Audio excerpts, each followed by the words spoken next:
बहनों राम राम। आज मैं आपको एक आशिक कहानी सुना रही हूँ। कहानी वैसे तो निर्जला एकादशी की है, लेकिन मैं आपको सुना रही हूँ। एक जाट था, तो वो उसकी नई नई शादी हुई थी, अपनी ससुराल जा रहा था अच्छे अच्छे कपड़े पहन के। तो रास्ते में एक जा रहा था जब, तो एक तालाब में एक गाय खड़ी थी। और उसने जाट से कहा, पानी पीने के लिए गई थी, वो निकल ना सकी वहां से। फिर जब वो पानी पीने के लिए गई थी, तो वो कहने लगी, वहां से जाट को देख के कहने लगी कि भाई मेरे को निकाल दे तू, मैं तुझे वरदान दूंगी। उसने कहा, मैं तो ना निकालता हूँ, मेरे तो कपड़े गंदे हो जाएंगे, तू तो कीचड़ में सन रही है सारी, मैं कैसे निकालूंगा तुझे, मैं तो नहीं निकाल रहा। उसने कहा, तो मैं फिर तुझे साफ दे दूंगी अगर ना निकालेगा तो। उन्होंने कहा, ना मैं नहीं निकाल रहा। गौ माता ने साफ दे दिया। गौ माता ने साफ दे दिया, तो उसको कह दिया, जा तू जब घर जाके नहाएगा तो आधा गधा बन जाएगा, और खाना खाएगा तो पूरा गधा बन जाएगा। अब वो हाथ जोड़े माफी मांगे, और गाय तो दलदल में फंस रही थी, वो तो नीचे को चलती चली गई, चलती चली गई, वो तो फिर कुछ भी नहीं हुआ। लौट के अपने ससुराल पहुंच गया। वो तो अपनी ससुराल पहुंच गया, तो अब सबसे मिला, राजी खुशी पूछी, तो साले कहने लगे, जीजा जी नहा लो, आप थक के आए हो, थोड़ी सी थकान उतर जाएगी, नहा लो। तो वो कहने लगा, ना मैं नहाता नहीं ना। कहने लगे, नहीं नहाते हो, कोई बात नहीं, चलो आप खाना खा लो। मैंने कहा, मैं खाना भी नहीं खाता, और तुम जो है, मैं कुछ भी नहीं करता, और तुम मुझे अपनी बहन को मेरे साथ भेज दो, विदा कर दो, बस विदा कर दो, विदा कर दो, यही कहता। तो वो कहने लगे, ऐसा कैसे कर दे, मैं अभी तो आए हुई। तो सब कहने लगे, तो कभी किसी से कह लो मैं रुक जाओ, कभी किसी से कह लो मैं रुक जाओ। तो नहीं रुका। फिर आखिर में उन्होंने अपनी लड़की से ही कहा कि जा बेटे तू कह जमाई बाबू को कि जो है आज रुक जाएंगे, भाई जमाई ऐसे ही थोड़ी चले जाते हैं, कोई आते हैं तो उसने कहा, रुक जाओ, क्या बात है, नाराज क्यों हो रहे हो तुम। उसने कहा, ना मैं तो रुकने का नहीं हूँ। क्या बात है, नु कहा, मुझे तो शाप लगा हुआ है गौ माता का। नु कैसे। नु कहा, मैं जब आ रहा था वहां से, रास्ते में गऊ मिली थी, तो उसने जो है कहा मुझे निकाल दे, कीचड़ में फंसी पड़ी थी वो, तो मैंने मना कर दिया। उसने कहा, मैं शाप दूंगी। और उसने मुझे शाप दे दिया, जो तू घर जाकर नहाएगा तो आधा गधा बन जाएगा, और जब खाना खाएगा तो पूरा गधा हो जाएगा, मैं गधा बन जाऊंगा, तू अपने घर को चल। उसने कहा, ना रुक जाओ, देखा जाएगा जो भी होएगा, और आप नहा लो खा लो, कोई बात नहीं, मैं देख लूंगी सब। तो उसको थोड़ा ज्ञान था, तो उसने क्या करा कि वो नहा लिया तो आधा गधा बन गया, जब खाना खाने बैठा पूरा गधा हो गया। अब सुबह को उसको विदा कर दी। विदा कर दी, तो वो चली गई, चली गई अपने घर, चली गई। जाके अपना रहने लगे, जब तक घर में अनाज वाज था, जब तक सामान था, खाते रहे पीते रहे। जब खत्म हो गया, अब सोचे, तो गधा बोला, उन्होंने कहा, सुनो, मुझे ले चलो और कहीं पे मजदूरी कर लेंगे, घर का खर्चा चलाना है। उसने कहा, अच्छा। वो ले गई उसको, ले गई, तो एक राजा का कुआं खुद गया था, राजा के वो उसमें नगरी में।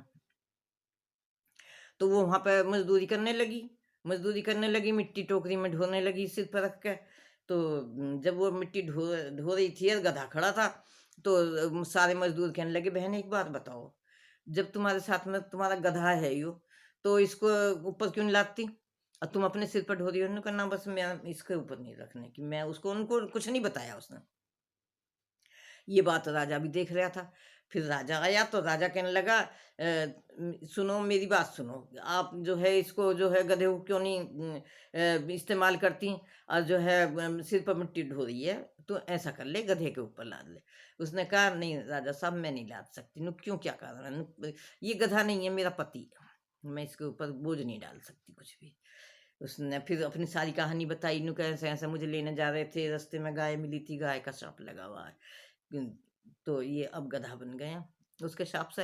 अरे तो फिर ये कैसे उतरेगा सांप, सांप जो है। तो कहने लगी, सांप तो ये उतर सके है अगर किसी ने 101 एकादशी कर रखी होंगी तो वो अपनी काशी से दे देगा। तो राजा ने सारे नगर में ढंडोरा पिटवा दिया, ढंडोरा पिटवा दिया कि किसी ने अगर 101 एकादशी कर रखी हो तो आ जाए दरबार में। अब जो है आए तो बहुत सारे आदमी, कोई कहे हमने 10 करी हैं, कोई कहे 11 करी हैं, कोई कहे 21 करी हैं, कोई कहे 31 करी हैं, 101 किसी ने नहीं करी। फिर थोड़ी देर बाद एक बुढ़िया आई, उसने कहा, राजा साहब मैंने 101 एकादशी कर रखी है। तो उसने कहा न क तो बुढ़िया मैं तुझे बहुत धन दूँगा, जो माँगेगी वही दूँगा। लेकिन तू इसे अपनी काशी इसको दे दे। इसको शाप लगा हुआ है, ये काशी दे देगी तो ये इंसान बन जाएगा, इसका घर गृहस्थी चल जाएगी। उसने कहा ठीक है, दे दूँगी। अब बुढ़िया जो थी नहाई और कहने लगी धन तो मुझे चाहिए ही नहीं, मुझे क्या करना है? आज हूँ कल को ना हूँ, कौन बरतेगा उस धन को? मेरा कुछ भी ना है। तो उसने फिर वो नहाई और नहा के वो जो जल था उसके ऊपर डाल दिया गधे के ऊपर, तो वो इंसान बन गया। इंसान बन गया लेकिन उसकी पूँछ जो थी वो नहीं खत्म हुई, क्योंकि वो तो 101 एकादशी से खत्म होती। तो उसने कहा बुढ़िया माई तूने एक एकादशी क्यों बचाई? वो भी दे दे इसको, इसकी पूँछ जो है वो हो जाएगी, हट जाएगी। तो कहने लगी वो नहीं मैं दे सकती, वो मैंने तो निर्जला एकादशी रख रखी है अपने लिए।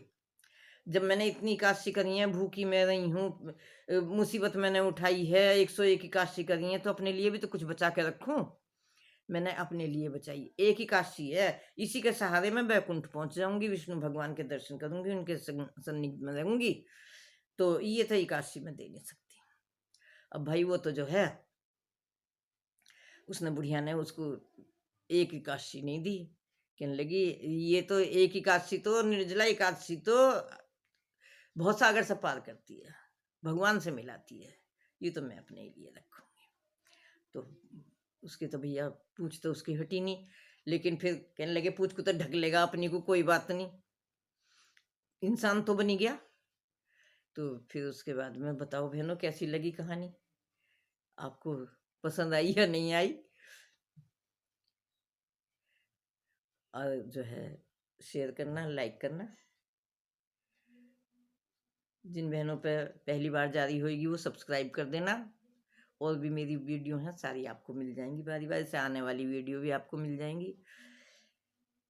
बोल विष्णु भगवान की जय, एकादशी महारानी की जय।